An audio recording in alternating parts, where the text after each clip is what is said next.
김현정의 뉴스 쇼.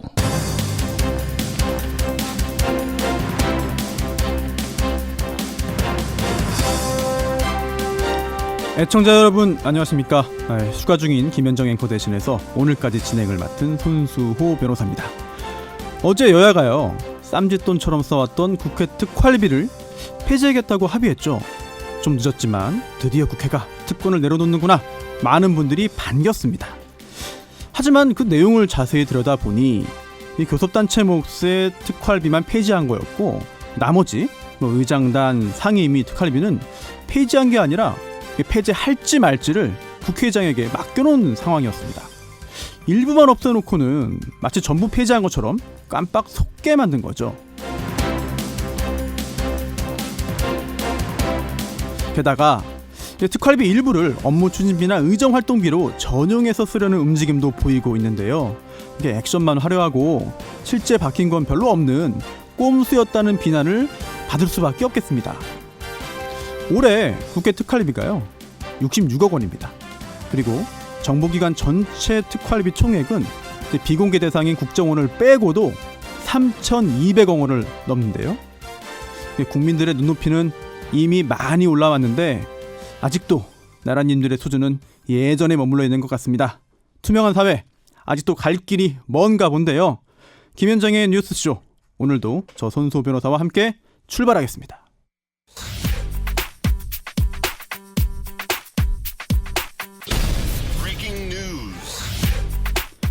김현정의 뉴스쇼가 주목한 오늘의 포인트, 오늘도 김정은 기자 나와 있습니다. 안녕하세요. 네.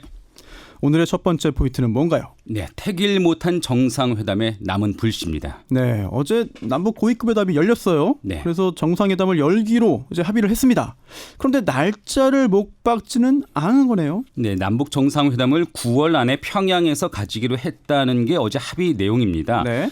문재인, 김정은 두 정상이 세 번째로 평양에서 만나는 데는 합의를 했지만 그 날짜를 잡지는 못했죠. 네. 김의겸 청와대 대변인은 회담에 앞서서 시기와 장소 등이 합의될 것으로 기대한다. 근거 없이 하는 말이 아니다. 이렇게 했지만 시기가 정해지지 않은 채로 이렇게 애매하게 회담이 끝난 것입니다. 네. 이에 대해서 김 대변인은 회담 후 브리핑에서 북한이 초대하는 주인이니까 북쪽 사정을 감안해서 날짜를 정할 것이다. 이 현실적인 여건을 감안하면 9월 초는 어려울 것이다. 이렇게 범위를 좁히기는 했습니다.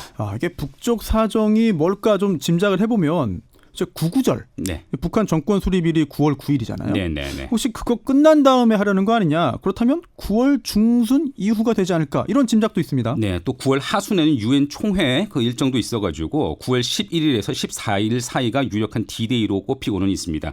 하지만 그 사이에 북미 대화가 얼만큼 진척하느냐, 그게 가장 중요한 변수가 될 것 같은데요. 그렇죠. 이와 관련해서 어제 회담에 대한 미국 측 공식 반응은 아직 나오지는 않고 있는데, 일각에서는 폼페이오 미 국무장관이 곧 평양을 찾을 것이다, 이런 관측도 내놓고 있네요. 네, 이 낙관적인 전망만 하기에는 좀 어려운 것 같아서 좀 가슴이 좀 이제 두근두근 거리는데요. 더 지켜봐야겠습니다. 이 이야기는요 잠시 후에 박지원 의원, 박지원 전 대북 특사 모셔서 좀 더 이야기 자세히 나눠보기로 하겠고요. 자, 다음 포인트는요? 네, 대통령도 납득 못할 국민연금 개편안입니다. 국민연금 개편 논란 저희도 어제 다뤘잖아요. 네네. 논란이 오늘도 뜨겁습니다. 네. 그런데 어제 문재인 대통령이 한마디 한 거죠. 국민연금 문제로 여론이 들끓는데 일부 보도대로라면 대통령이 보기에도 납득할 수가 없다, 이렇게 밝혔습니다. 강한 이야기네요. 네, 보험료를 올리고 가입 연령을 더 높이는 정부의 정책 자문안에 반대 입장을 분명히 한 것이죠. 또 문재인 대통령은 국민 동의와 사회적 합의 없는 일방적 연금 개편은 결코 없을 것이다, 이렇게 강조를 했습니다. 네. 이에 따라서 정책 자문안이 반영될 가능성은 낮아졌는데 논란과 불안이 가라앉지는 않을 것 같습니다. 네, 더 늦기 전에 이 국민연금 관련해서 현명한 해법이 마련되긴 해야 되는데, 또 오늘 김성환의 행간 시간에 이 주제로 좀 더 이야기 나누겠습니다. 자, 마지막 포인트 가보죠. 네, 안희정 오늘 1심 선고 운명의 날을 맞습니다. 오늘이군요. 네. 이제 비서에 대한 성범죄 혐의로 기소된 안희정 전 충남지사, 오늘이네요. 오전 10시 30분 서울 서부지법에서 1심 선고가 예정돼 있는데요. 수행비서 김지은 씨를 상대로 업무상 위력에 의한 간음, 추행 등을 저지른 혐의로 기소가 됐죠. 검찰은 앞서 징역 4년을 구형한 상태입니다. 4년? 네. 관건은 위력이 있었느냐 여부인데, 검찰은 유력 대권 후보가 수행비서의 취약성을 이용했다고 주장하는 반면에 안 전 지사 측은 김지은 씨는 성폭력 피해자가 아니다 이렇게 맞서고 있고요. 오늘 선고는 우리 사회를 강타한 주 미투 사건들의 첫 1심 판결이라는 점에서 더 주목이 되고 있습니다. 네, 여기까지 포인트 뉴스 김정훈 기자였습니다. 감사합니다. 남과 북의 관계가 이젠 마귀욕 지구가 됐구나. 서로가 서로의 뜻을 거스르지 않고 함께 손잡고 나가는 시대가 됐구나. 판문점에서 열린 고위급 회담에서 남북 정상회담을 9월 안에 평양에서 가지기로 합의했습니다. 9월 안에 의미 있는 성과가 나올 수 있도록 협력해 나가는 것으로 이렇게 합의를 했습니다. 네, 남북이 어제 고위급 회담을 가졌습니다. 9월 안에 평양에서 3차 남북 정상회담을 열기로 합의한 건데요. 하지만 9월 안에 연다고만 했지 정확한 날짜는 안 나왔어요. 남북이 날짜를 정했지만 공개를 하지 않은 건지, 아니면 날짜를 안 정했거나 못 정한 건지, 상황이 이렇게 되자 4.27 판문점 선언 이행에 차질이 생기는 거 아니냐, 남북관계 그리고 북미관계에도 이상기로 생기는 거 아니냐, 이러다 자칫 북핵 문제 해결 어려워지는 거 아니냐, 이런 우려의 목소리까지 들립니다. 궁금할 수밖에 없습니다. 걱정을 좀 풀 수 있으면 좋겠는데요. 예전 남북 정상회담에서 우리 측 특사로 활약했던 분이죠. 민주평화당 박지원 의원은 어떻게 보고 있을지 묻고 싶습니다. 박 의원님, 안녕하세요. 네, 안녕하세요. 박지원입니다. 네, 반갑습니다. 오늘 이제 날짜 이야기가 좀 주된 이야기가 될 것 같은데, 날짜 이야기 시작하기에 앞서서요, 좀 하나 궁금한 게 있습니다. 네. 조명균 통일부 장관, 정말 수줍음이 좀 많나요? 잘 안 들립니다. 다시 한번 말씀해 주세요. 네네. 잘 들리시나요? 네네. 네네. 이게 조명균 장관이 네네. 어제 본인이 수줍음이 많다, 그러니 언론 공개하지 말고 비공개로 회담하자, 이렇게 얘기했잖아요. 네, 그렇습니다. 네, 그래서 조명균 통일부 장관이 정말 수줍음이 맞는지 좀 여쭤봤는데 못 들으셔가지고, 네. 결국은 비공개로 진행하기로 했는데요. 네네. 네, 북한 측이 좀 공개를 주장했던 그런 그 이유가 뭘까요? 글쎄요, 북한에서는 때때로 공개, 비공개를 자기들의 전략상 필요에 의해서 요구하는데, 네. 아마 지금 현재 북미 관계가 교착 상태에 있기 때문에 네. 우리 남측에 강한 좀 압력을 표시하기 위해서 그런 것 아닌가 이렇게 생각합니다. 압력을 표시하기 위해서 했다. 그리고 또 어제 그 현장에서 리성건 위원장이 했던 말 중에 이제 공개를 요구하면서 이게 공개하지 않으면 기자들이 없으면 나중에 오해와 억측이 나온다, 이런 이야기도 했어요. 혹시 북한 예전에 그 경험을 좀 돌이켜보면, 되살려보면, 혹시 북한 측에서 이제 우리나라 언론에 대한 좀 불만, 이런 걸 좀 가지고 있나요? 우리나라 언론에 대한 불만은 당시에는 많았습니다. 많았습니까? 왜 정부가 언론을 통제할 수 있는데도 네. 그렇게 비난 기사가 많이 나오도록 방임하느냐, 네. 좀 통제를 해달라, 이런 얘기를 했고, 우리는 민주국가에서 언론 통제는 불가능하다. 네. 야당과 언론을 인정하는 것이 민주국가 아닌가, 네. 이런 거 했는데, 지난번 4.27 판문점 회담 만찬장에서 보니까 네. 또 공개 비공개 석상에서 얘기하는 걸 들어보면은 김정은 위원장이나 북측 인사들도 이제는 남측, 우리 측 언론에 대해서 많은 이해를 하고 있었습니다.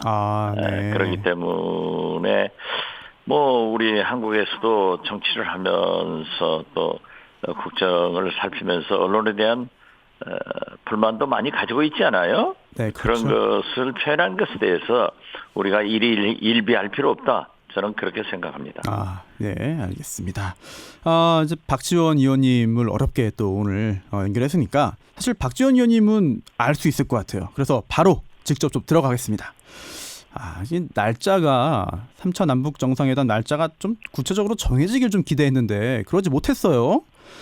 날짜를 안 정한 겁니까? 아니면 정해놓고도 발표만 하지 않은 건가요? 글쎄, 여러 가지 정황으로 보면은 북측에서는 구구절을 기해서 네. 시진핑 중국 국가주석의 방북이 있지 않을까, 이런 예상을 하고 있는데, 네. 그때 구구절 경축일에 문재인 대통령도 함께 방북을 해서 네. 그 경축하는 모습을 좀 세계 만방에 보이고 싶었지 않는가 이런 어. 생각을 하고 있습니다. 그렇지만 네. 우리 입장으로서는 도저히 네네.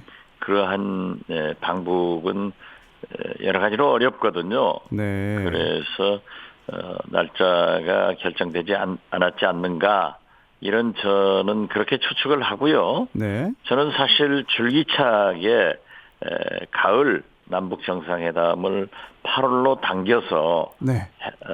물꼬를 트고 이 꼬인 북미 관계의 물꼬를 트실 분은 문재인 대통령밖에 없습니다.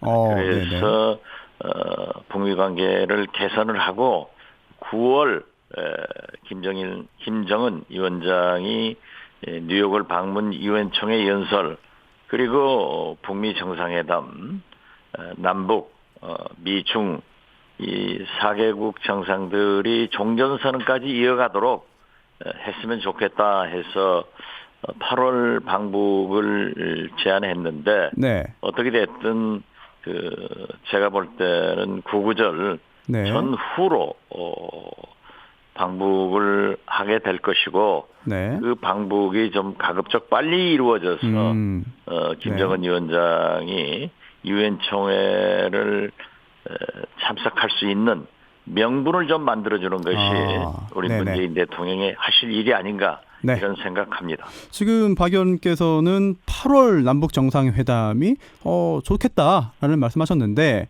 그런데 또 정부에서는 8월 방북은 좀 어렵지 않느냐 뭐 이런 이야기를 한 바 있어요. 그렇다면 지금 현재 그 8월 남북 정상회담은 사실상 좀 어려워진 거 아닌가 이런 생각도 드는데요. 지금 어제 고위급 회담을 보더라도 네. 8월에 성사되기는 것은 어렵지만은 네네. 지금도 아직 가능성은 열려 있다. 저는 그렇게 봅니다. 8월 정상회담이 가장 적합하기 때문에 지금이라도 좀 그 가능성을 열어놓고 노력을 해야 된다. 네, 그렇습니다. 이런 말씀으로 저희가 좀 이해를 하겠고요.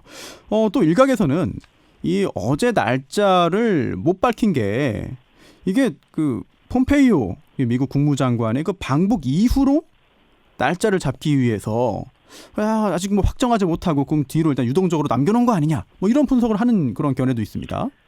그러한 것도 사실 생각할 수가 있습니다. 네. 저도 그런 말씀을 했는데요. 네네. 결국 폼페이오 국무장관이 방북을 해서 네. 김정은 위원장과 회담을 하게 될 것이고 네. 지금 무엇보다도 문재인 대통령께서도 4.27 판문점 회담을 두고 이건 북미 정상회담의 길잡이다. 네. 이런 말씀을 하셨거든요. 그렇죠. 그래서 저는 이 북미 정상회담과 네. 미국이 요구하는 핵 무기 리스트, 네. 시설 리스트 이러한 것을 받고 또 미국에서는 종전선언을 해주기 위해서는 무엇인가 북미 간의 조율이 잘 된 그런 상태에서 남북 정상회담이 이루어지면은 유엔 총회 김정은 위원장의 참석의 길로 가는 것 아닌가. 네. 그래서 그 폼페이오 장관 방북 후에 결정될 수도 있다. 저는 그렇게 봅니다. 결국 지금 박 의원님께서는 계속해서 김정은 위원장의 유엔 총회에 좀 참석을 해서 그 과정에서 뭔가 좀 성과를 좀 내기를 원하는 뭐 그런 말씀인 것 같아요. 네, 그렇습니다. 왜냐하면은 사실 김정은 위원장이 다시 한번 트럼프 대통령과 정상회담하는 계기도 유엔 총회가 될 수 있고 네. 또 북측으로서도 유엔 총회 연설을 통해서 정상 국가의 국가 원수로서 세계 외교 무대에 데뷔하는 그런 소득도 있지만은 네네.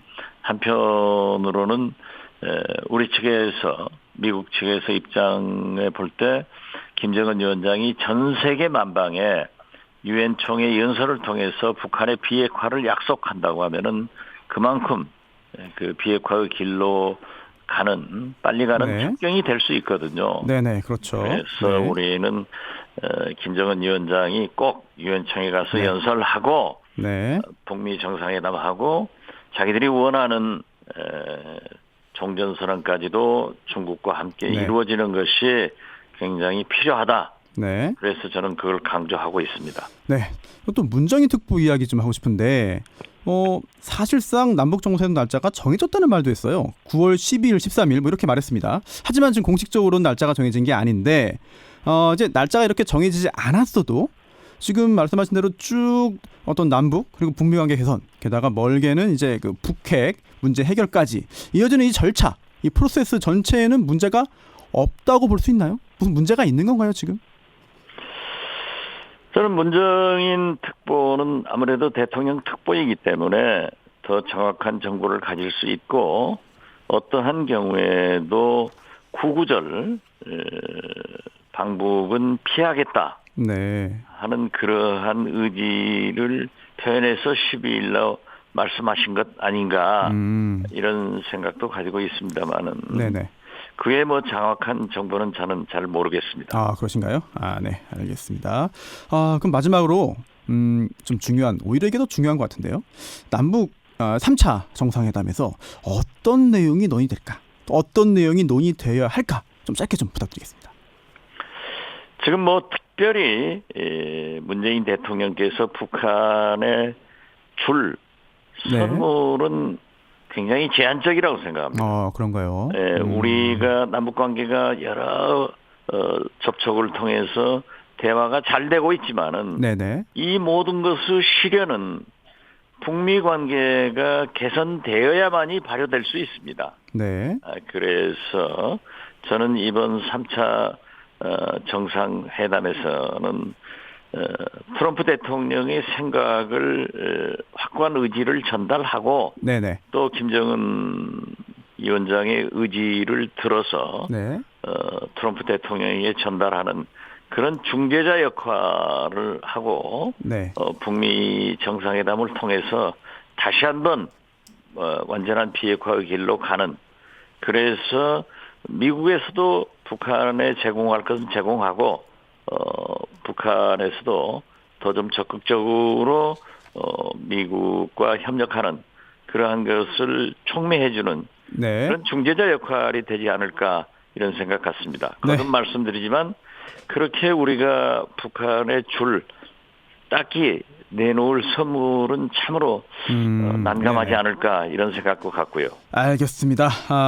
성과 내기를 함께 기대하면서요. 오늘 말씀 감사합니다. 네, 감사합니다. 지금까지 민주평화당 박지원 의원이었습니다.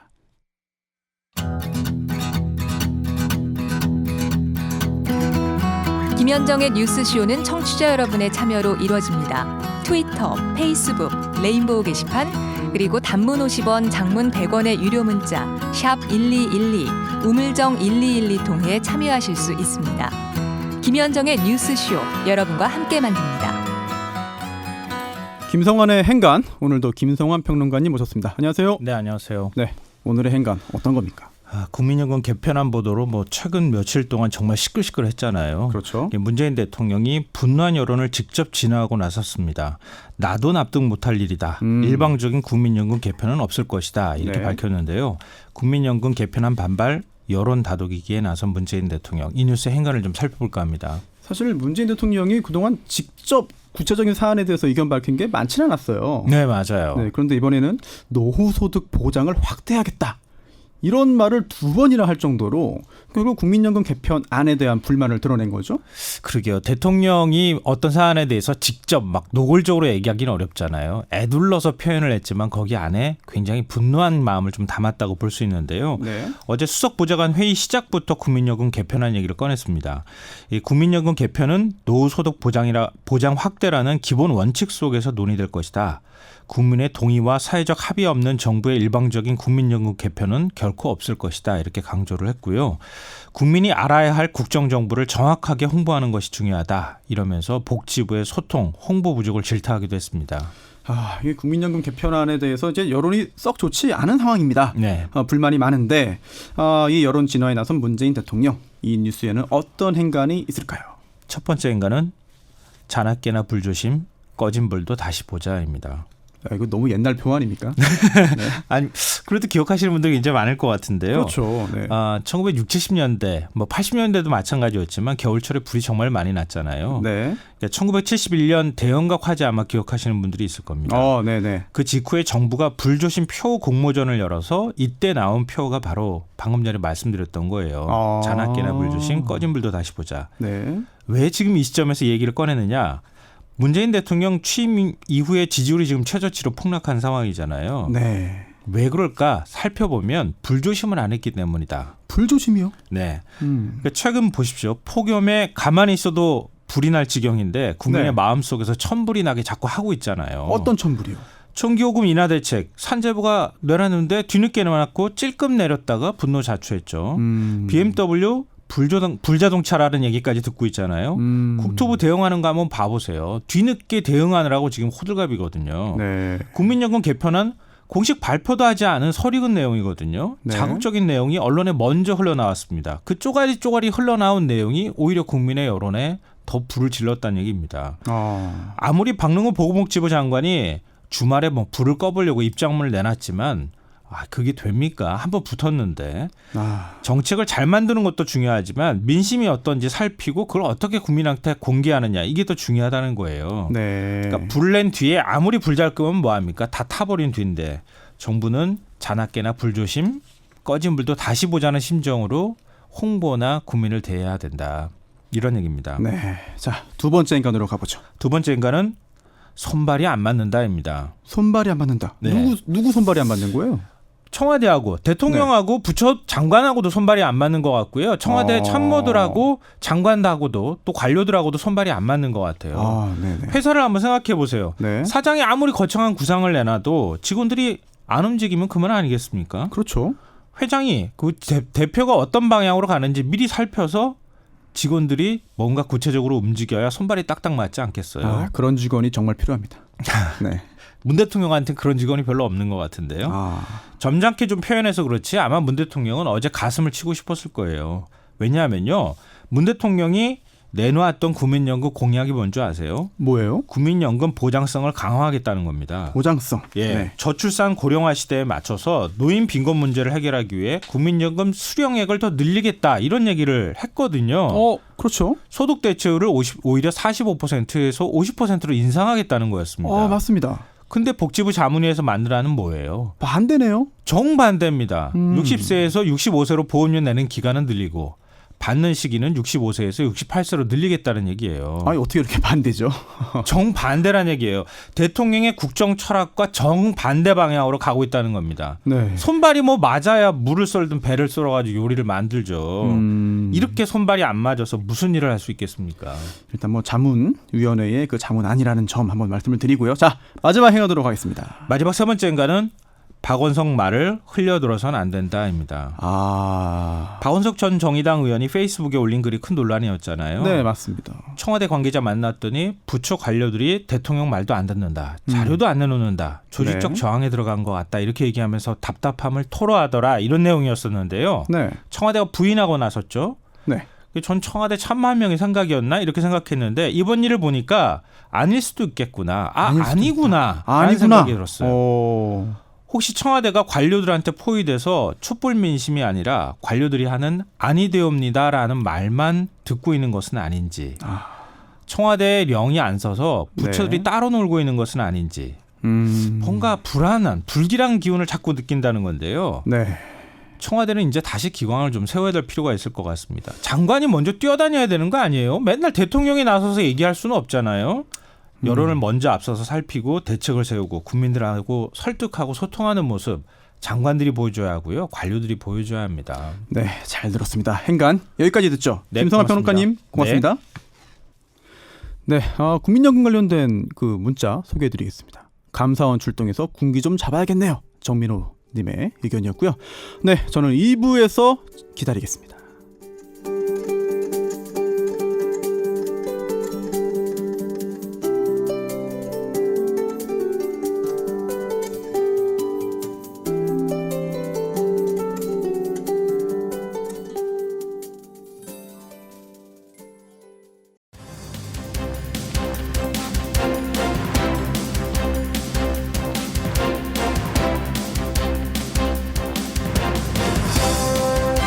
김현정의 뉴스쇼 2부 시작합니다. 어제부터 포털사이트 검색어 순위 상위권에 계속해서 보이는 단어가 있는데요. 바로 터키, 그리고 터키 환율입니다. 경제 불안으로 터키 리라와 환율이 폭락하다 보니 터키 쇼핑, 터키 직구, 터키 여행이 화제를 모으는 건데요. 우리나라 경제 위기 때를 떠올리게 하는 터키 상황을요, 직접 현지 교민에게 듣겠고요. 또 전문가의 분석과 해석도 들어보겠습니다. 화요일은 뉴스당이죠. 민주당 박용진 의원 그리고 이상일 전 의원이 나오는데요. 그런데 이번 주 정치권 상한가 하한가 인물 중에 제가 미처 예상치 못한 인물이 들어있습니다. 과연 어떤 이야기일지 벌써부터 기대가 되는데요. 그리고 화제 인터뷰, 오늘은 우주 이야기를 좀 해보겠습니다. 엊그제 인류 최초의 태양 탐사선이 발사됐죠. 여러 번 했을 것 같은데 이번이 처음이라네요. 여기에 어떤 의미가 있고 앞으로 또 어떻게 전개될지, 그리고 앞으로 우리가 풀어야 할 숙제는 무엇인지, 저도 참 개인적으로 궁금한 게 많은 그런 주제입니다.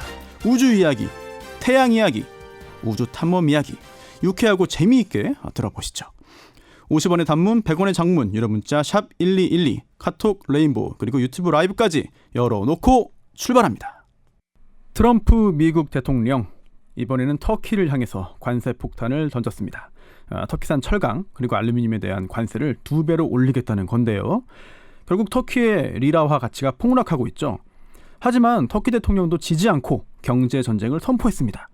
미국의 압박에 굴복하지 않고 새로운 동맹을 찾겠다는 선언까지 했는데요. 이러한 미국과 터키의 무역 전쟁, 우선 터키 현지 분위기부터 살펴보고요. 이어서 한국 경제에 미칠 영향은 어떨지 전문가 분석까지 듣겠습니다. 먼저 터키에 24년째 거주하고 계신 교민인데요. 경제 중심지 이스탄불에서 마트를 운영하고 있는 교민 조규백 씨 연결돼 있습니다. 조 선생님, 안녕하세요. 예, 안녕하세요. 조규백입니다. 아이고, 멀리서 또 연결해 주셔서 감사합니다. 우선 지금 리라화가 폭락하고 있어요. 그 에르도안 대통령이 이제 미국에게 경제 전쟁까지 선포했습니다. 지금 터키 분위기가 좀 혼란스러울 것 같은데요. 현지 분위기 어떤가요? 지금 뭐 예를 들어서 도매는 물건 파시는 분들은 물건을 팔질 않고 재고로 가지고 있는 게 낫다 해가지고요. 팔질 않고 있습니다. 그러면은 물가가 좀 오르니까 나중에 파는 게 낫다, 뭐 이런 건가요? 아니면은 새로 그렇죠, 이제 맞습니다. 그것 때문에 굉장히 좀 혼란스럽다. 올해 초에 비교해서 이제 리라와 환율이 좀 어느 정도인가요? 1달러에? 작년에 3.7리라 했던 게 지금 7리라에서 거의 배로 뛰었습니다. 그렇다면 1년 전 대비해서요. 네네. 그래서 배로 뛰었고, 우리 교민 중에 한 명도 10일 전에 터키 돈으로 집을 하나 샀는데 그 당시 33만 불 주고 샀는데 지금 현재 그 33만 불짜리 21만 불로 떨어졌습니다. 달러 가치로 했을 때요. 이게 11일 만에요. 환율이 급격하게 변화하니까 그에 따라서 뭐 재산 가치도 변동이 심하고 결국 경제에 혼란이 생길 수밖에 없는 그런 굉장히 불안정한 상황인 것 같은데, 미국인 목사가 터키에서 체포된 사건이 있었잖아요. 그리고 그러자 트럼프 대통령이 난데없이 관세 인상 조치를 들고 나왔고, 뭐 미국이나 트럼프 대통령의 이런 대응에 대해서 터키 현지인들이 어떻게 생각하는지 좀 궁금한데요. 대다수 국민들은 왜 미국에서 이 터키 주권을 마음대로 그 죄가 있는 구금을 했는데 왜 풀어주라 마라 했는 식으로 상당히 거부감이 많이 있습니다. 물론 이제 터키의 그 주권을 침해당하지 말자, 이런 의지는 뭐 잘 이해됩니다. 그런데 결국 지금 당장 이제 리라화가 폭락하면 터키 경제의 위기 상황에 처하는 거잖아요. 그렇죠. 그런데 여기에 대해서 에르도안 대통령이 이제 과거 우리나라도 생각나요? 우리나라 IMF 때처럼 금모으기 운동을 독려한다. 그거 정말인가요? 뭐 터키는 이제 전통적으로 침대 밑에다가 현찰을 외화를 많이 보관을 합니다. 그런 문화가 있어요? 그런 문화가 있어가지고 이제 우리 에르도안 대통령이 이제 호소를 했습니다. 국민들한테. 침대에 있는 그 외화하고 금 이런 걸 좀 내자. 우리 한국 금모기식으로. 근데 그게 이제 이런 위기가 좀 있을 때마다 그런 식으로 호소하니까. 이게 처음이 아니에요? 여러 번 위기 때마다 이런 호소를 좀 했습니다. 근데 전혀 안 합니다. 주위에 있는 터키인들 보면은 전혀 그 반응이 없어서 단합이 그런 면에서 뭐 근무기 이런 게 안 되는 것 같습니다. 아, 그렇군요. 예. 네. 결국 그 터키 국민들이 뭐 트럼프 대통령이나 또는 미국에 대해서는 좀 부정적인 반응, 적대적인 반응을 보이고 있지만 또 자국 대통령의 그런 또 간절한 호소에는 또 적극적으로 부응하지는 않는 그런 상황이네요. 그렇죠. 예. 그래서 그게 상당히 문제가 되는 것 같습니다. 그래서 경제가 쉽게 이렇게 뭐 풀리거나 이런 게 당분간 좀 오래 갈 것 같지 않나 이렇게 생각합니다. 아, 그런데 사실 그 미국이 이렇게까지 강경하게 아주 전격적으로 강한 조치를 취할 줄 터키 국민들 또는 터키 뭐 정치인도 사실 잘 몰랐을 것 같아요. 예, 맞습니다. 전혀 그 예상을 못했습니다. 저희들도 아마 대통령 선거가 6월 24일 날 있어가지고요. 현 대통령이 이제 당선이 됐거든요. 그래서 이제 경제도 좋아지고 환율도 좋아질 거라고 굉장히 기대를 하고 있었는데 지금 이런 혼란이 오게 된 겁니다. 지금. 이거 좀 엉뚱한 일일 수 있는데 이게 지금 한국에서는요. 터키 대란이 좀 일어나고 있어요. 터키의 그 리라와 환율이 떨어지니까 터키에 가면 물건을 싸게 살 수 있다. 아니면 터키에서 물건을 직구하려는 그런 사람들이 많거든요. 이제 특정한 그런 그 해외 명품 백이 이 배송 대행지를 통해서 또 직구를 하려는 그런 수요도 지금 굉장히 많은데 이게 터키 현지에서는 지금 한국의 이런 상황까지는 모르고 계셨죠. 저는 어제 이제 우리 가족들하고 백화점에 이제 구경을 갔었는데 저는 깜짝 놀랐습니다. 그 명품가를 가니까 줄들을 서 있습니다. 사람들이. 터키 사람들이요? 외국 사람들이. 그중에서 한국 사람들도 꽤 줄 서 있었습니다. 제가 보니까요. 한국 사람도. 한국 분들도. 네네. 그래서 지금 말씀하신 건 그게 그대로 현실대로 지금 되고 있는 것 같습니다. 그래서 명품 가게 앞에 줄 서가지고 평상시에는 그런 적이 없었는데요. 그중에서 한국 분들도 꽤 끼어 있었고요. 네네. 그러니까 그분들이 아마 대대지지 않나 싶습니다. 그 현지에서도 이런 그 신조어들을 정확히 많이 알고 계시네요. 알겠습니다. 여기까지 현지 분위기 어떤지 들어봤고요. 오늘 말씀 고맙습니다. 예, 감사합니다. 네, 지금까지 터키 이스탄불에서 24년째 거주하고 계신 교민 조규백 씨였는데요. 생생한 현지 분위기 들을 수 있는 기회였습니다. 이런 터키 리라와 폭락, 이게 터키의 경제 위기만으로 그치는 게 아니라 다른 신흥국 또는 유럽 전체의 경제 위기로 이어지지 않을까 걱정하는 예측까지 나오고 있습니다. 물론 한국 경제에 미치는 영향도 걱정되고요. 네, 이 문제에 대한 전문가 분석 이어서 들어보겠습니다. 한국외대 터키 아제르바이잔 학과 오종진 교수인데요. 교수님 안녕하세요. 네, 안녕하십니까. 네. 아침 시간부터 감사합니다. 제가 이게 터키하고 아제르바이잔이 언어가 같은가요? 네. 이 터키가 어떻게 보면 그 투르크 국가들의 종주국이라고 할 수 있고요. 언어적으로 보면 사실 이제 그 돌골 흉노족의 자손들이기 때문에 아제르바이잔 또 투르크메니스탄, 우즈베키스탄, 카자흐스탄 다 같은 그 터키계 언어이고요. 아제르바이잔 같은 경우는 특히 가까워서 한 85% 정도가 가깝습니다. 이게 학과 이름이 터키 아제르바이잔 학과에서 제가 좀 여쭤봤고요. 이게 리라와 가치가 이제 급락을 넘어서 폭락했잖아요. 그렇죠. 원인이 궁금한데 이게 체포된 미국인 목사 석방 관련해서 미국 정부가 관세 올려서 생긴 일이다 이런 분석이 있는가 하면 그게 아니라 원래부터 터키 경제 어려웠다. 이게 환율도 계속 연초부터 떨어지던 중이었다. 이런 반박도 있는데요. 어떤 말이 맞는 건가요? 사실 이번에 우리 트럼프 대통령이 한 그 앤드류 브런슨 목사의 한 사건은 진짜 여러 가지 그동안 그 서구와 터키 간의 특히 미국 간의 어떤 보여진 어떤 갈등의 하나의 상징이자 모멘텀이라고 볼 수 있고요. 이런 것들이 누적된 것이 이제 폭발하다 보니까 이제 이게 지금 폭락이 왔는데, 저도 사실 최근 터키에 2주 동안 출장 갔다가 지금 8월 6일날 귀국을 했습니다. 그럼 분위기 잘하시겠네요. 그러니까 일단 제가 7월 20일경에 갔을 때만 해도 4.5리라 정도였는데, 제가 나올 때가 8월 6일이 5.1리라였고, 그리고 나서 이제 터지고 나서가 이제 막 6리라 지금 해서 6.9까지 올라간 것 같습니다. 근데 이제 그 터키 경제 구조의 특징을 좀 알아야 될 것 같은데요. 사실 그 터키가 2008년 세계 경제 위기 이후에 2010년, 12년만 해도 신흥 시장으로서 세계에서 되게 주목받는 시장으로서 되게 핫한 시장이었어요. 그리고 2010년에만 해도 거의 경제 성장률 10%를 육박을 했고요. 근데 지금 왜 이렇게 된 겁니까? 근데 이제 그 작년에도 안 좋다고 했는데도 터키가 경제 성장률이 5%대였어요. 2017년에도요. 그럼 5%면 상당히 높은 거잖아요. 그렇죠. 네.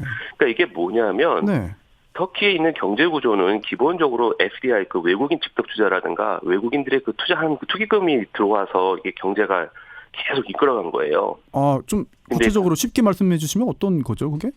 예, 그러니까 이게 어떻게 보면 이제 그 모래에 성을 쌌다고 성을 쌌다고 볼 수 있는데요. 그러니까는 터키 경제라는 게 그 2008년 이후에 그 투자처를 잃은 많은 투기성 자금을 비롯해서 또 터키의 어떤 가능성을 보고 투자한 그런 직접 투자들에 의해서 이제 경제가 이제 활성화되고 계속 성장을 하고 있었는데 이 터키 경제는 상당히 정경유착 경제입니다. 정치와 경제가 상당히 유기적으로 연결돼 있어서 정치가 한번 요동을 치면 경제도 바로 영향을 받고 또 정계와 재계가 거의 연결돼 있는 형태가 많아가지고 이런 점이 취약을 합니다. 그러다 보니까는 지금 사실 이제 현 정부와 또 여러 가지에 대한 그 최근 정치적 변동이나 행태에 대해서 서구와 또 특히 미국이 갖고 있는 그 불안감들이 보여지다 보니까 이제 그런 자금이 이제 소위 말하는 투기성 자금 이런 것들이 이제 빠져나가면서 이제 이런 그런 위기감이 이제 불러온 거죠. 그러니까 어떻게 보면은 우리나라 아까 그 우리 손변환 교수도 말씀하셨지만 그 IMF 때처럼 IMF라는 건 우리나라의 그때 당시에 우리나라 거시 경제도 괜찮았어요. 근데 단지 이제 우리가 유동성 자금 즉 외화가 없었고 이게 빠져나가면서 이제 한국 경제가 그때 IMF를 맞이했는데 터키도 사실 그 대부분 다 외채를 가지고 어떤 경제 성장의 동력을 계속 이어가다 보니까 이런 뭐 정치적 불안감이라든가 이런 외부에 대한 어떤 그런 이슈들은 바로 이제 어떤 그런 경제 위기로 표현될 수도 있죠. 그렇지만은 이것은 어느 정도 한계가 있다고 좀 보고 있고요. 또 대부분 현지인들도 뭐 그런 의견을 많이 보내고 있습니다. 터키 경제의 그 기초 체력이 뭐 탄탄하지 않다. 뭐 그런 이야기로도 들리는데 실제로 저희도 좀 취재를 해봤더니요. 그 터키 현지에 계신 분들이 이게 대부분의 터키 사람들은 이제 돈이 별로 없어서 빚만 늘어나고 있는데 이게 터키에 살면서 이제 외화 많이 보유하고 있는 부자들은 오히려 지금 굉장히 좋다, 상황 좋다 이런 이야기를 들을 정도로 터키도 좀 경제적인 그런 모순 이런 것들이 좀 많이 있는 것 같은데 좀 전에 그 정경유착 그리고 또 정치가 경제에 영향을 미친다 이런 말씀하셨어요. 그 부분 좀 관련돼서 궁금한 게 생겼는데 지금 에르도안 대통령이 6월이죠? 선거를 통해서 국민의 선택을 받은 거 아닙니까? 다시 한번? 그렇다면은 권력을 장악했고 그렇다면 정치적인 혼란이 좀 이게 정돈되고 이제 정리되고 사라진 거 아닌가? 그런데 왜 정치의 혼란이 경제의 혼란까지 이어지는지 이 부분도 좀 궁금합니다. 그러니까는 이게 사실은 이제 뭐 그거는 이제 내부적인 얘기고요. 사실은 국민의 어쨌든 뭐 여러 가지 얘기가 많지만 어쨌든 에르도안 대통령이 조기 총선을 해서 이제 새롭게 당선을 됐고 뭐 예상과 달리 또 2라운드도 아닌 1라운드에서 다 모든 것이 끝나버렸거든요. 그러고 나서 어떤 이제 앞으로에 대한 뭐 안정적인 뭐 정권과 이에 따른 경제적 또 발전을 예견했는데 아까도 얘기했듯이 그 터키에 대한 경제 성장이 외부적인 요인이 많습니다. 근데 이제 실제로 터키라든가 미국은 서구와 미국은 이런 터키에 대한 정치적 행보가 별로 그렇게 탐탁치 않았던 것도 많고요. 또 이런 거에 대한 우려의 표시도 많았습니다. 그러니까 지금 현 정부에 대한 신뢰가 좀 떨어지고 있는 거죠. 외부적인 시각에서는. 그러면 지금 이렇게 그 통화 가치도 지속적으로 하락하고 경제 뭐 기초 체력도 탄탄하지 않고 그러면 터키 경제가 좀 단기간 내에 회복될 그런 가능성이 좀 있는 건가요? 단기간은 아니고 좀 시간이 걸릴 것 같은데, 그다음에 아까 제가 하나 빼먹은 얘기가 있는데, 터키 경제 또 다른 특징이 뭐냐면, 짧게요. 지하 경제입니다. 지하 경제. 그러니까 터키에 있는 지하 경제는 그 규모나 이거를 아무도 가늠을 못해요. 그 정도예요? 그러니까 2008년에 세계 경제 위기가 왔을 때도 이 터키 경제, 지하 경제에 대한 그것이 어느 정도인지 아무도 몰랐는데 투자처를 잃은 그런 그 소위 말하는 피그 사태 있었지 않습니까? 이제 포르투갈, 뭐 이태리, 스페인 이런 나라들. 그렇죠. 그래서 그때 이후에 그런 투기성 자금들이 또 터키를 집어넣으니까 계속 성장을 하는 거예요. 그러다 보니까 이제 터키가 2010년에 거의 핫한 시장이 되고 2012년까지 쭉 성장을 한 건데. 근데 이런 그 지하 경제의 규모나 이런 것, 이 지하 경제에 대한 저력이 저력이요, 네. 이게 어떻게 보면 이게 하나의 그 터키 경제의 패러독스예요. 그러니까 지하 경제가 하나의 터키 경제를 또 가늠할 수 없는 하나의 그런 불안전한 팩터로 보이는 것도 사실이지만 또 하나로는 아무도 그것이 어느 정도인지 모르기 때문에 이것이 또 그렇게 뭐 단기간에 무너지나 이런 거는 또 아닌 것 같습니다. 네. 아, 그렇군요. 자, 그럼 이쯤에서 우리나라 관련해서 또 걱정되는 게 있습니다. 사실 이게 가장 걱정되는 건데 이게 그 결국 지금 터키의 이 문제가 신흥국 시장 전체의 문제로 확장 또는 확대되고 결국 우리나라 경제까지 악영향 미치는 거 아니냐. 이런 걱정을 할 수밖에 없을 것 같아요. 그런 가능성 좀 있나요? 네, 일단은 직접적으로 이제 한터 간의 그 경제를 보게 되면 한국과 터키 사이, 한국과 터키 경제 간의 그런 경제 교류를 보게 되면 우리나라 그 대기업들 뭐 현대자동차나 CJ, SK 뭐 등등 대기업들이 많이 지금 진출을 하고 있습니다. 또 터키의 큰 메가 프로젝트라는 것도 지금 수주를 하고 있고요. 다행인 거는 터키는 예전부터 이 터키와 리라가 상당히 그런 안정된 통화가 아니기 때문에 외국계 기업들은 기본적으로 다 거래를 할 때 달러 베이스로 합니다. 이미 알고 있었다? 이런 일이 생길 수도 있다? 그러니까 원래는 그런 웬만한 킹 기업들은 터키와 거래를 할 때 리라로 하는 게 아니라 달러로 합니다. 그렇기 때문에 뭐 직접적으로 당장 이걸로 인해서 우리나라 대기업들은 피해를 볼 거는 사실 그렇게 크진 않다고 보고 있고요. 단지 이제 리라로 이제 뭐 거래를 하거나 이런 한 그 소규모에 있는 뭐 중소기업이라든가 아니 개인기업 같은 경우는 좀 어느 정도 타격이 분명히 있겠죠. 근데 그런데 이제 그건 이제 우리 한국과의 관계인데, 근데 전체적으로 보게 되면 터키 경제는 사실 우리나라보다는 이제 어떤 유럽과 또 인근 뭐 이집트라든가 이런 중동권에 있는 국가들에게는 또 되게 큰 영향력이 갖고 있습니다.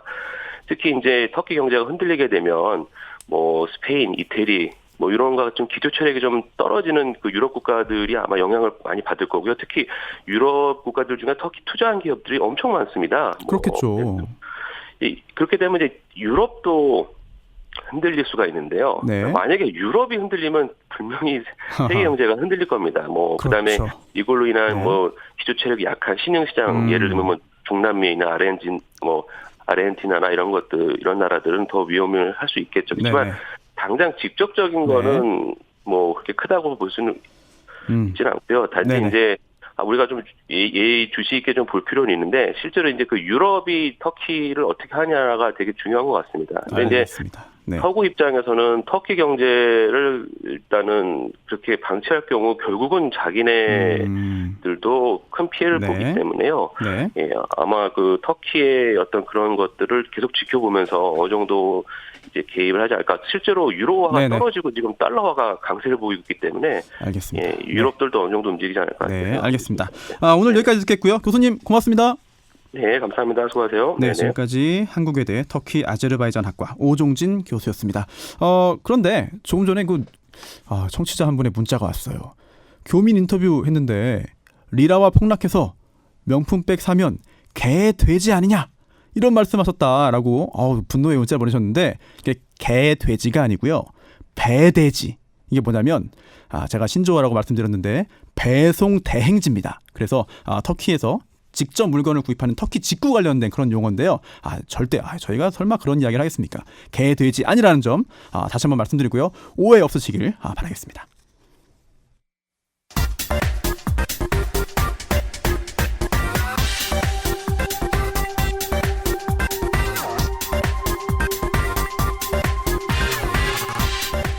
미국에는 나스닥, 우리나라엔 코스닥이 있다면 뉴스쇼에는 뉴스닥이 있습니다.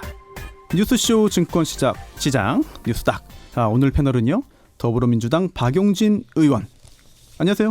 안녕하세요. 서울 강북을 지역구 출신의 박용진입니다. 네, 그리고 이상일 전 의원님도 오셨습니다. 안녕하세요. 네, 반갑습니다. 옛날에 용인에서 활동했는데 현재는 무소속입니다. 네네. 새누리당 출신입니다. 두 분은 배돼지 아십니까? 처음 들었어요. 그래요? 네. 배송 대행지. 좀 직구 좀 해보시고요. 사실 배수지는 알아. 배수지. 배수지? 배수지가 누구예요? 배수지. 이게 물 가둬 놓는. 저는 썰렁하네. 설마. 죄송합니다. 알겠습니다. 설마 했는데요. 뉴스닥 하시죠. 사실 김현정 PD 휴가여가지고 오늘까지 예. 제가 좀 맞이하게 됐습니다. 미남 손수 변호사 반갑습니다. 어울리세요 지금. 그래요? 원래 이 자리였던 것 같은 느낌. 그래요? 그러지 마십시오. 네. 큰일 납니다. 네. 자, 본격적으로 오늘 주제로 들어가겠는데 사실 오늘 제가 보니까 상한가보다 하한가가 더 치열할 것 같아요. 재밌을 것 같아요. 오늘은 하한가부터 하겠습니다. 네. 괜찮으시죠? 네. 괜찮으시죠? 네. 자, 박용진 의원님 먼저 해도 될까요? 네, 오늘의 하한가. 자, 예, 저는 드루킹 특검. 드루킹 특검. 네네. 자, 드루킹도 아니고 드루킹 특검을 고르셨어요. 자, 이유를 듣고 싶은데. 아니 원래 저기 꽁 잡는 게 매 이렇게 돼 있잖아요. 네. 매의 입장에서는 꽁도 잡고 그래야 되는데 네네. 드루킹 특검이 요즘 이제 하는 걸 보면 이제 CEO도 이제 얼마 안 남았습니다. 활동 기간이. 수사 기한. 예, 수사 기한 얼마 남지 않았는데 여전히 꽁 잡는 건커녕 꽁 거먹은 수식이에요. 네. 그리고 제가 계속해서 말씀드립니다만 이게 지금 먼지 날 때까지 털어보겠다라고 하는 먼지털이식 특검으로 전락한 것 같아요. 그래서 원래 그 털어도 먼지가 나지 않으면 손 털어야 되는 거 아니겠어요? 근데 손도 털지 않고 계속해서 먼지 털어보려고 오늘 아침에 나온 또 그 보도를 보면 송인배 비서관을 참고인으로 불러서 수사하면서 이 드루킹 특검에 원래 그 법이 제한하고 있는 것과는 전혀 무관하게 송인배 비서관 당신 옛날에 고 강금원 회장의 회사에서 그 불법 정치자금 받은 거 아니야? 이렇게 쓸데없는 별건 수사, 곁가지 수사 이걸 하고 있다고 또 보도가 됐어요. 그러니까 이런 식으로 아무나 잡아서 마구잡이로 먼지털이 하게 되면 먼지털이 특검, 마구잡이 특검 이렇게 빈손 특검으로 끝나는 거 아니냐. 이런 상황에서 보면 드루킹 특검이 사실상 이제 하한가를 오늘 이제 기록하고 있다 이렇게 보입니다. 지금 박한 평가를 해주셨는데, 근데 또 사실 아직 수사가 다 끝난 것도 아니거든요. 좀 성급한 거 아닌가 하는 생각도 드는데, 자 이전 의원님 여기에 대해서 어떻게 생각하시나요? 이 국회에서 우리 박용진 의원님도 뭐 특검법에 찬성을 하셨는지 안 하셨는지 모르겠지만 국회에서 특검법이 통과가 됐고 대통령이 임명해서 지금 활동하는 특검입니다. 그런데 지금 특검의 수사 활동을 가지고 이렇게 정치적으로 미리 재단하는 거는 저는 좀 정치권이 이렇게 자제를 하는 게 맞겠다 이런 생각이 들고. 정치적 재단이다. 네, 저는 그렇게 생각합니다. 지금 민주당에서 많은 분들이 특검을 비판하고 있는데 물론 김경수 경남지사가 관련이 돼 있기 때문에 그런 건데요. 지금 뭐 수사가 진행 중인 상황에서 특검의 어떤 신뢰성을 떨어뜨리려는 이런 의도에서 자꾸 정치적인 이야기를 하는 것 같은 느낌이 들어요. 그런데 지금 특검 활동 기간이 얼마 남지는 않았는데 뭐 결국은 제가 보기에는 특검의 활동 기간을 대통령께서 연장은 특검이 요청한다 해도 안 해주실 것 같아요. 과거 전례도 봐서 그렇고.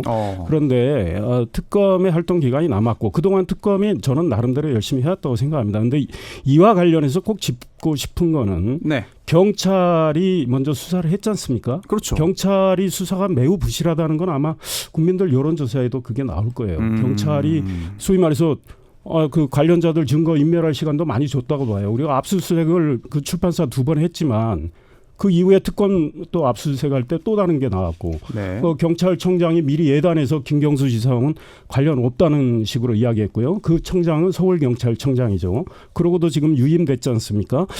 경찰 수사가 부실한 가운데 뒤늦게 출발한 특검이 나름대로 저는 하고 있는데 수사를 하고 있는 과정에서 이렇게 먼지털이식 특검이다 이렇게 비판하는 건 좀 온당치 않다. 그리고 특검의 활동 기간 지켜보고 나중에 평가를 하는 게 좋겠다는 생각이고 중요한 것은 실체적 진실을 정말 있는 그대로 밝히는 겁니다. 굉장히 어려운 환경에서 저는 수사하고 있다고 보는데 특검 수사를 지켜보는 게 좋겠다 이 생각입니다. 제가 이제 바로 한 말씀을 얹으면 경찰이 부실 수사를 했다고 국민들이 보고 계시니까 이런 특검법에 찬성을 한 겁니다.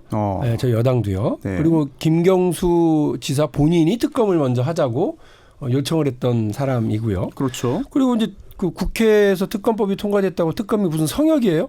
못하는 건 못한다. 비판 받아야죠. 우리 당 출신의 장관들조차도요. 일 잘 못하면 저희 당한테서 비판받습니다. 저희는 예전에 자유한국당, 새누리당처럼 대통령 성역, 또 대통령 하는 것은 다 무조건 따라하는 그런 정당이 아니기 때문에 비판할 거 비판하고 지적할 거 지적해야 된다고 봅니다. 지금 특검이 잘하고 있습니까? 잘하고 있는 걸 얘기를 하시면 되는 거예요. 그러니까 왜 여당은 비판하냐? 니네가 특검법 찬성하고 그렇게 얘기하실 게 아니라 드루킹 특검이 참 잘하고 있다. 이 얘기를 그냥 하시면 된다고 저는 봐요. 사실 저는 네네 말씀하시죠. 특검이 그렇게 못한다고 생각하지는 않아요. 아직 이제 수사를 하고 있고 특검이 지금 어느 정도 수사를 했는지 우리가 전모를 모르는 상황 아닙니까? 그럼 지금 특검이 잘하는 게 뭐예요? 특검이 지금 경찰이 하지 못했던 걸 그래도 나름대로 하고 있어요. 뭐 소위 말해서 드루킹 측으로부터 지금 뭐 USB도 확보를 해서 그걸 분석을 하고 있고 제출받았죠. 지금 많은 관련자들 지금 어찌됐든 조사를 했고 김경수 지사가 내가 특검 먼저 요청했다고 하지만 김경수 지사의 당시 태도를 보면 특검을 정말로 수사에 협조하는 태도였느냐 물음표가 있어요. 그리고 민주당이 소위 말해서 쉴드 친다 그러죠. 방어막을 많이 했었고요. 김경수 지사가 처음 이 사건이 드러났을 때 드루킹과 나는 별 관계가 없다. 드루킹은 단순 지지자일 뿐이다. 이렇게 이야기를 했는데 지금 특검 수사 결과를 보면 김경수 지사와 드루킹 사이는 적어도 매우 밀접하다는 건 지금 확인되고 있는 거 아니겠습니까? 그렇다고 해서 김경수 지사가 그 댓글 공작에 같이 공모를 했는지는 아직 우리가 확인할 수 없죠. 특검이 이걸 확인하려고 노력하고 있는 거고. 그러니까 특검 수사 결과를 지켜보고 평가를 하는 게 좋겠다. 그리고 과거 새누리당에서 박근혜 정부 제대로 비판하지 못한 건 사실인데요. 지금 민주당에서 문재인 대통령과 청와대에 잘못한 거, 정부 잘못한 거 제대로 비판하고 있습니까? 제 이야기 좀 해서 안 됐지만 저는 새누리당 대변인 할 때 박근혜 당시 대통령 인사 실패에 대해서 3번이나 비판 논평 낸 사람인데 경고를 먹고도 냈습니다. 그런데 지금 민주당 대변인이 문재인 대통령도 인사 실패 많았습니다. 비판하는 논평 한번 낸 적이 있습니까? 일단 이런 경우는 이제 별건 수사라고 하는 거예요. 그래서 이제 원래 우리가 드루킹 특검 얘기하다가 느닷없이. 근데 저는 이제 한 가지만 드루킹 특검 이제 마지막이니까 그러니까 특검 팀에다가 좀 요청하고 싶은 것은 뭐냐면 아까 제가 비판한 것처럼 먼지털이로 하면 안 된다. 그리고 또 하나는 이게 그 물증을 가지고 이야기를 해야지 자꾸 정황으로만 얘기하려고 그러는 것 같아요. 정황으로. 그래서 물증을 가지고 빼도 박도 못하는 증거를 중심으로서 했으면 좋겠고 자꾸 그러니까 정황주의로만 이렇게 가서 의혹 제기하고 이런 거 아니냐 카더라 하더라 이런 식으로 그런 정황을 말끔하게 정리해달라고 특검을 도입한 거지 정황을 확산시키라고 특검 도입을 한 건 아니니까 그 부분에서 좀 역할을 좀 분명하게 해주시고 있는 건 있는 대로 처벌하고 없으면 없다고 분명하게 손 털어주시는 것이 맞겠다 싶습니다. 자, 두 분께 짧게 단답형 질문 한번 좀 드리겠습니다. 가능하시죠? 네. 특검이 김경수 지사에게 구속영장을 청구할지 청구한다면 영장이 발부될지 박 의원님 어떻게 보십니까? 못한다. 이전 의원님. 청구는 할 것 같은데 발부 여부는 뭐 모르겠다. 반반. 네, 알겠습니다. 저 개인적으로 궁금해서 여쭤봤습니다. 네네. 우리 전문가시니까 혹시. 네네. 저는 오늘 진행자라서. 다음 기회에 말씀드리겠습니다. 네. 자, 이제 이상일 전 의원님이 꼽은 하한가로 가겠습니다. 어떤 거죠? 이 청와대에 계시는 장하성 정책실장을 꼽았는데요. 어떤 게 아니라 누구군요. 네, 그렇습니다. 장하성 실장 나름대로 뭐 노력을 하고 계신데 이제 결국은 문재인 대통령께서 소득 주도 성장을 장하성 실장한테 맡겨놓으신 거 아닙니까? 그리고 김동연 경제부총리에게는 혁신 성장. 사실은 소득 주도 성장과 혁신 성장은 서로 좀 이 대치 갈등 관계에 있어요. 그러다 보니까 서로 그걸 추진하는 주체가 다르다 보니까 두 분 사이에 또 갈등이 있다라는 많은 언론의 보도가 있었고 실제로 저도 뭐 기자 출신이라 취재를 해보면 뭐 기획재정부나 이런 쪽엔 갈등이 있는 건 분명하다고 이야기를 합니다. 그런데 이제 두 분 사이는 지난 7월 초에 조찬도 같이 했어요. 우리가 잘해보자. 두 분이? 그리고 2주에 한 번씩 만나자고 했는데 그 이후로는 만난 적이 없어요. 그러니까 제가 보기엔 뭔가 미묘해요. 바빠서 못 만난 거 아닙니까? 뭐 그럴 수도 있죠. 그런데 이제 왜 그러냐면 이 장하성 실장 꼽은 까닭이 무슨 특별한 계기가 뭐 또 있다기보다는 물론 박원석 전 정의당 의원이 이야기를 했죠. 그 사람 지칭은 하지 않았지만 이 갈등의 당사자를 만났는데 결국은 이 지금 행정관료 출신, 그러니까 이제 김동연 부총리를 겨냥을 해서 뭐 대통령에게 자료도 제대로 내지 않고 보고도 하지 않는다라고 청와대 쪽에서 말씀을 했다라는 건데 그 말씀하신 분이 장하성 정책실장으로 추정은 되는데 청와대는 아니라고 그러는 거죠. 그러니까 네. 박원석 전 의원은 그럼 나를 고발해라 이런 상황까지 와 있는데 네네. 이런 걸 떠나서 아마 그 오케이전은 그 장소는 아마 저 노회찬 전 원내대표 그 빈소에서 그런 일이 있었던 걸로 추정은 되는데 결국은 장하성 정책실장이 추진하는 소득주도 성장이 지금 성과를 못 내고 있다. 그래서 상당히 좀 입지가 지금 좀 어려워지고 있는 거 아니냐 이런 생각을 하고 있고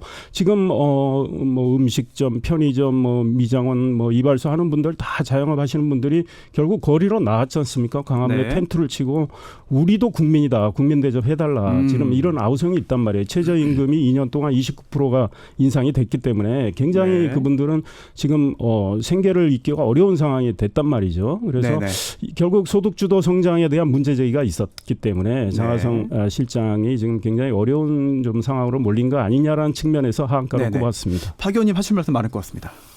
저는 지금 그러면 소득주도 성장에 대한 뭐 그 어떤 총괄 책임을 장 실장에게 이제 물으시면서 하한가로 뽑으셨는데 그렇다고 그러면 대한민국이 OECD 국가 중에서 최장의 근로시간 그리고 이렇게 한 12%, 13% 전체 근로 인구의 한 12%, 13% 정도가 그 최저임금조차도 받지 못하는 그 이하를 받고 있는 그런 노동 구조. 그걸 언제까지 끌고 갈 거냐? 이런 최악의 임금 구조를 어떻게 끌고 갈 거냐?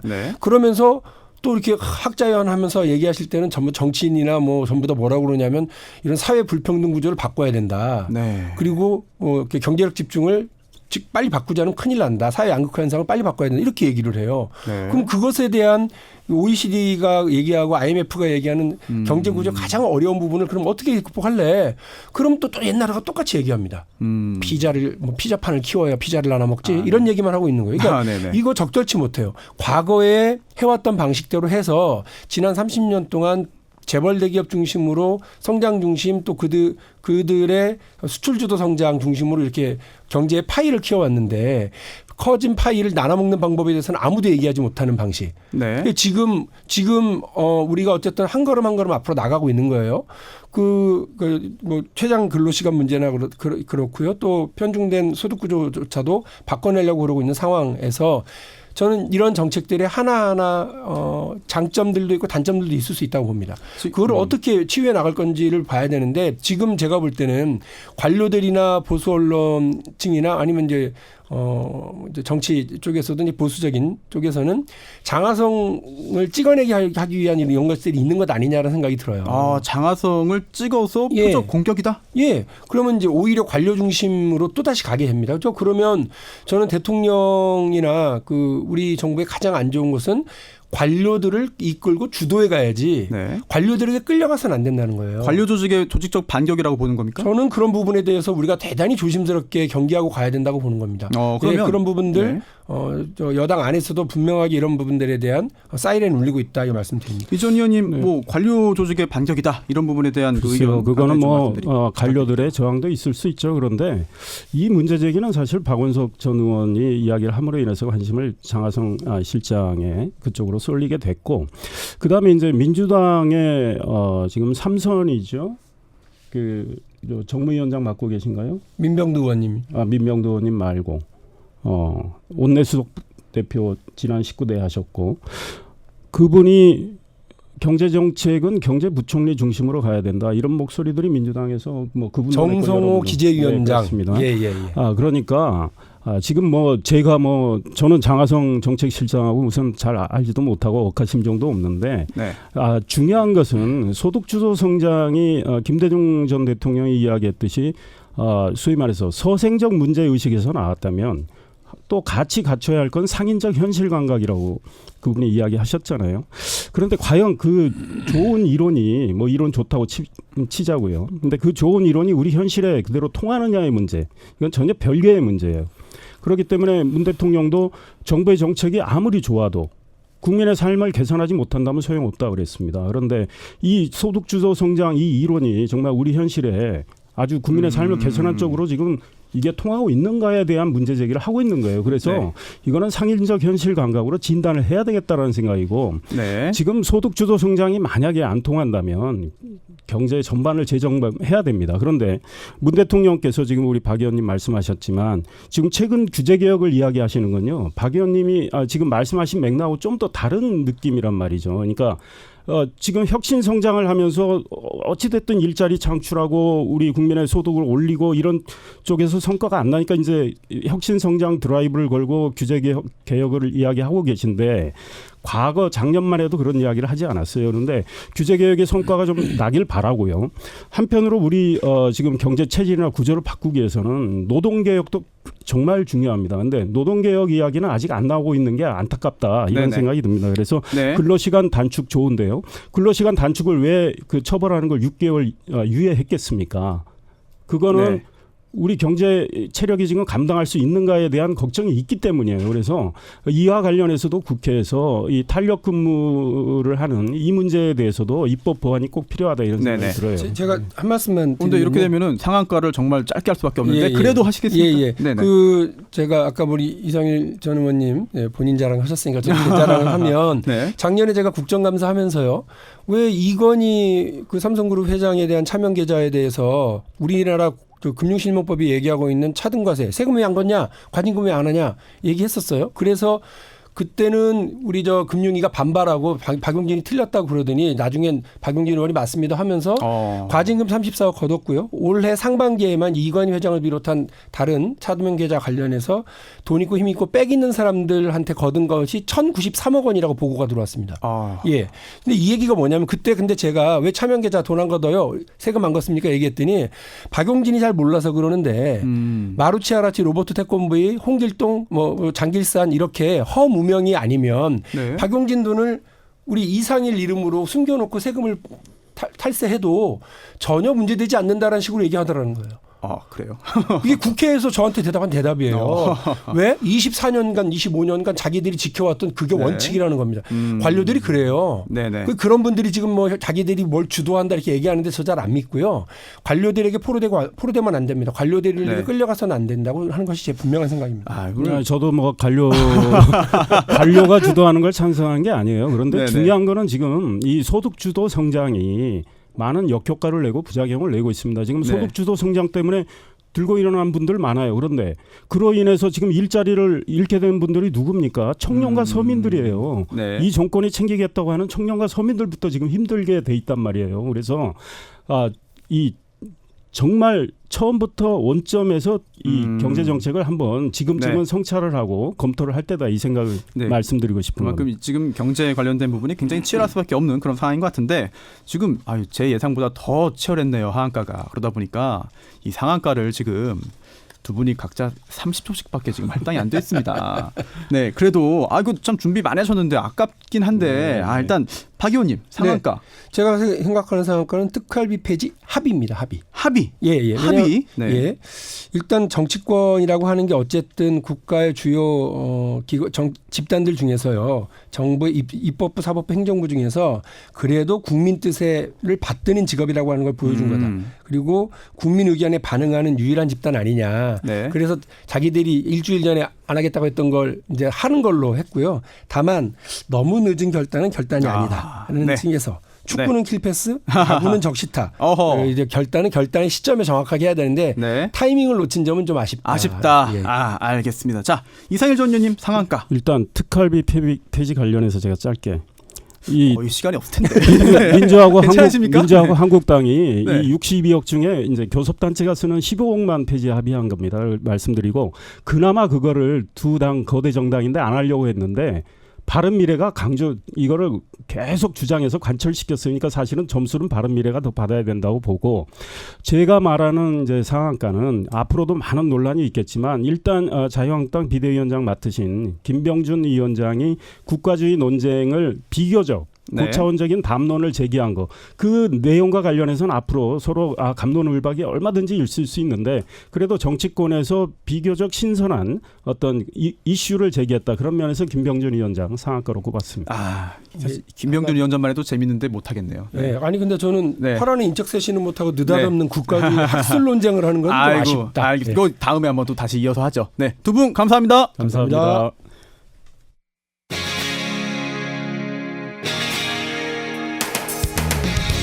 여러분께서는 지금 CBS 라디오 김현정의 뉴스쇼를 함께하고 계십니다.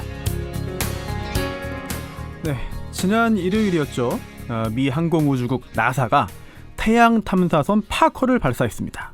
앞으로 7년 동안 태양 주위를 돌면서 임무를 수행할 예정인데요. 그런데 놀랍게도 이번이 첫 번째 태양 탐사라고 하네요. 매일 보면서 생활하는 태양이지만 아직도 우리가 모르는 게 많고 그래서 알고 싶은 것도 많습니다. 한국우주환경과학연구소의 이태형 소장님을 모시고 여러 가지 여쭙고 싶은데요. 소장님, 안녕하세요. 네, 안녕하십니까. 네. 우선 네네. 이미 그 보이저 125가 그 태양계 벗어났잖아요. 네, 그렇습니다. 그러면서 여러 사진들도 보내줬는데 네네. 태양은 이번이 처음 탐사선을 보내는 거라니까 좀 이상합니다. 네. 지금까지 태양에 대해서 이제 자세한 탐사를 하지 못한 이유는 태양이 너무 뜨겁기 때문에 그 뜨거운 열기를 막을 수 있는 그런 방열 기술을 개발하는데 시간이 오래 걸린 거예요. 이번에 개발했나요? 그렇죠. 그래서 이제 이번에 최초의 태양 탐사선을 발사하게 된 이유가 태양의 뜨거운 열을 막으면서 태양이 가까이 접근할 수 있는 그런 기술을 인류가 이제 만들어냈다 하는 그런 거였죠. 소재 기술이 발달했기 때문에 이제 보낼 수 있게 됐다. 이런 말씀인데 이제 먼 길을 떠납니다. 파커가. 이제 뭐 크기, 무게, 뭐 속력 등등 이런 기본적인 사항도 좀 궁금해요. 태양이 가까이 가다 보니까 너무 클 수도 없고 크기는 소형 자동차 정도 크기예요. 길이가 3m 정도. 그리고 이제 태양 쪽을 향해서는 이제 태양 열을 막을 수 있는 방패가 있어야 되겠죠. 그 열 방패가 지름이 한 2.3m 되는 한 육각형 정도의 이제 방패를 앞에다 달고 가는 거예요. 우산 같은 거네요. 그렇죠. 이제 방패로서 태양 열을 막으면서 이것이 조금 삐딱하면은 태양 열이 너무 들어오면 너무 뜨겁기 때문에 안 되거든요. 그래서 방패를 앞에다 대고서 태양에 접근하는 겁니다. 무게는 한 600kg 전후예요. 그 정도 되고 그다음에 속도는 태양에 가까워지면 태양의 중력대가 빨라지겠죠. 예, 지구에서 출발할 때 속도는 한 초속 한 10여 킬로 되는데 이것이 이제 최대로 태양에 가까워져서 빨라질 때는 거의 초속 180km 이상. 그러면 시속으로 치면 시속 한 67만 킬로 이상. 이게 엄청 빨라지는 거죠. 그래서 상상이 안 되네요, 잘. 예, 가까이 갔으면 엄청 빨라졌다가 좀 돌면서 계속 멀어질 때는 좀 느려지고 이런 식으로 해서 빨라졌다 느려지고를 반복합니다. 그렇군요. 사실 이게 첨단 기술이 아주 총동원되고 또 인력도 많이 투입됐을 것 같아요. 탐사 비용이 엄청날 것 같은데 원래 천문학적 비용이라고 하죠. 그렇습니다. 예, 이 파커 솔라 프로브 같은 경우에는 미국 돈으로 한 15억 불 정도, 1조 7천억 원 정도의 돈이 들었다라고 이야기합니다. 이게 참 돈도 어마어마하게 많이 들었네요. 또 하나 궁금한 게 이 탐사선 이름이 파커잖아요. 네네, 그렇습니다. 혹시 이 파커라는 명칭에 특별한 뭐 의미가 담겨 있는지 궁금한데요. 사실 실존하는 사람 이름이 우주선에 붙은 건 이번이 처음인데요. 처음이요? 원래 예, 그렇습니다. 시카고 대학교의 유진 파커 교수님 이름이거든요. 예, 이분이 이제 최초로 태양의 외곽 대기인 코로나가 있다. 코로나에 대해서 연구를 했고 태양에서 날아오는 태양풍이라는 거에 대해서 최초로 이제 밝혀내신 분이거든요. 그래서 태양에 대해서 우리가 알고 있는 상당히 많은 부분을 이 파커 교수님이 밝혀냈기 때문에 그분의 이름을 딴 파커 솔라 프로브 이렇게 이름을 지은 겁니다. 이게 또 사실 지구와 태양 사이의 거리가 제가 찾아보니까 대략 1억 5천만 킬로미터. 이게 이틀 전에 발사됐잖아요. 언제쯤 태양 궤도에 진입할 수 있을까요? 9월 말 정도에 금성 옆을 지나서 9월 말에요? 예, 그렇습니다. 그래서 한 11월 1일 정도에 태양에 가장 가까이 접근하게 됩니다. 처음부터 가까이 들어갈 수가 없어요. 너무 가까이 들어가다 보면 태양에 풍덩 빠질 수가 있잖아요. 그래서 이제 조금씩 태양과의 거리를 한번 갈 때마다 줄여서 나가는 건데요. 일단은 한 3개월 정도 지나가지고 태양에 가장 가까이 접근을 하고 그다음에 이제 매번 들어갈 때마다 조금씩 거리를 줄여서 2024년경 가장 가까워지는 한 600만 킬로미터까지 접근하게 됩니다. 태양 하면 네네. 아까도 처음에 이제 뜨거워서 그동안 가지 못했다 말씀하셨는데 이게 어느 정도로 태양이 뜨거운지. 보통 이제 태양은 표면의 온도는 약 6,000도씩 됩니다. 섭씨 한 6,000도. 근데 이제 그 뜨거운데 사실은 태양의 표면보다 태양의 대기권이 더 덥거든요. 아, 그래요? 예, 태양의 외곽 대기를 코로나라고 하는데 이 코로나의 온도가 수백만 도가 돼요. 엄청나죠. 아니 그러면 이번에 파커가 그 태양 대기층에 직접 들어갈 수 있는 건가요? 태양 대기까지는 들어가지 못하고요. 조금씩 줄여가지고 이제 2024년경에 600만 킬로미터까지 접근하고 그 이후에는 안으로 들어가긴 합니다. 그러면서 이제 최후를 맞게 되는 거죠. 최후를 맞는다라고 한다면 이 파커가 임무를 마치고 지구로 귀환하는 게 아니라 그냥 산화하는 거네요? 그렇죠. 그래서 마지막 순간에는 좀 더 600만 킬로미터까지 더 안으로 들어가면서 성능이 다할 때까지 속살을 들여다보면서 마지막에는 장렬하게 산화하게 됩니다. 또 그런 운명을 지금 지니고 있는 그런 파커인데 7년 동안 태양 주위 돌면서 어떤 일을 하게 됩니까? 목표가 두 가지인데요. 하나는 그 외곽 대기라고 하는 코로나의 온도가 수백만 도가 된다라고 했잖아요.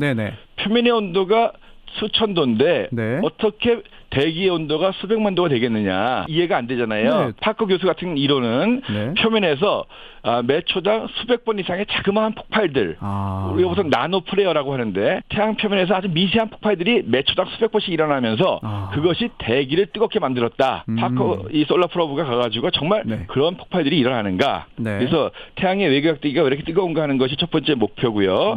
두 번째는 태양풍이라고 하는 거. 태양으로부터 초속 수백 킬로미터로 빠른 이런 태양풍들이 날아오고 있거든요. 태양풍이 빠르게 날아오면 지구의 인공위성에도 크게 영향을 미치기도 하고 뭐 극지방에 멋진 오로라를 나타나게 보이기도 하는데요.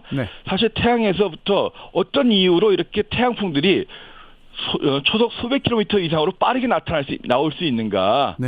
그 원리를 모르거든요. 그래서 태양풍의 원인과 코로나의 온도를 온도에 대한 그 이유를 찾는 것이 가장 큰 목적이 되겠습니다. 파커가 할 게 참 많네요. 할 일이. 또 이게 또 우리나라 얘기를 또 하지 않을 수 없는데. 이게 우리나라도 달 착륙 프로젝트 있잖아요. 네, 그렇습니다. 이거 진행 단계 어떻습니까? 원래는 이제 2020년까지 이제 발사할 목적이었는데 이제 먼저 한국형 발사체가 개발이 돼야 되겠죠. 한국형 발사체가 지금 개발하고 있는데 역시 뭐 조 단위 이상의 돈이 들고 있는데 뭐 이게 어떻게 될지는 아직까지는 뭐 갈 수 있다 없다 얘기하기가 어려운 단계거든요. 근데 분명한 거는 천문학적인 탐사에는 굉장히 천문학적인 돈이 들어갑니다. 그리고 성과가 바로 나오는 것이 아니거든요. 조금 돈이 들고 시간이 걸리더라도 우리도 할 수 있다라는 그런 그 믿음을 갖고 기다려 주시기 바랍니다. 알겠습니다. 다시 좀 파커로 돌아와서요. 이게 파커의 임무 수행을 응원하는 그 전 세계 평범한 사람들 110만 명의 이름이 저장된 칩도 실려 있다고 해요. 그래서 유진 파커 교수의 여러 가지 그 논문도 실려 그 안에 들어갔고 응원하는 그 전 세계인의 그 100만 명이 넘는 사람들의 이름도 그 안에 담겨져 있다고 합니다. 그래서 무사히 태양에 녹지 않고 태양의 아주 신비한 그런 속살의 비밀을 밝혀내기를 바라겠습니다. 마지막으로 박사님께서 파커에게 응원 한마디 해주시죠. 자, 파커 7년 동안 모든 인류의 어떤 염원에 담아가지고 무사히 임무 마치고 장렬하게 태양 속으로 들어가길 바랍니다. 이거 파커에게 파커에게 응원 한마디 해주셨습니다. 감사하고요. 아주 쉽고 자세하게 말씀해 주셔서 정말 감사드립니다. 지금까지 한국우주환경과학연구소 이태영 소장이었습니다. 감사합니다. 네, 고맙습니다. 청취자 임경수님께서 문자 보내주셨는데요. 구조작업 나갔다가 실종된 그런 소방관 2명 결국 사망했습니다. 소방관 2분 국민을 위해서 생명을 던졌는데요. 특히 한 분은 이제 쌍둥이 둔지 1년밖에 안 된 새내기 아빠입니다. 이분 추모 더 있으면 좋겠고 국가가 충분히 배려했으면 좋겠습니다. 라는 문자 보내셨는데요. 성고은님, 정혜은님 포함해서요. 과분한 문자, 아주 과분한 격려와 응원 문자 주신 분들께 감사드립니다. 이제 푹 쉰 김현정 앵커가 돌아올 거거든요. 더 활기찬 그런 진행 보여주리라 기대하겠고요. 저는 원래 자리로 돌아가서 목요일 탐정 선수로 다시 뵙겠습니다. 감사합니다.